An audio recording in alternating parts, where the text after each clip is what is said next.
نستغفر الله. ارحمنا وأنت خير الغافرين، أنت ولينا فاغفر.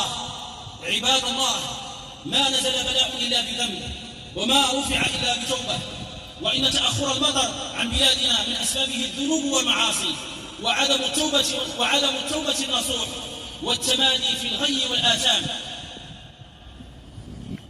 فعلنا جميعا عباد الله أن نرجع إلى الله تعالى، فوالله إن الذنوب قد عمت والمعاصي قد طمت، وبارز الناس الله تبارك وتعالى فإنه كان يقلب رداءه حين يستسقي تفاؤلا بقلب حال الشدة إلى حال الرخاء.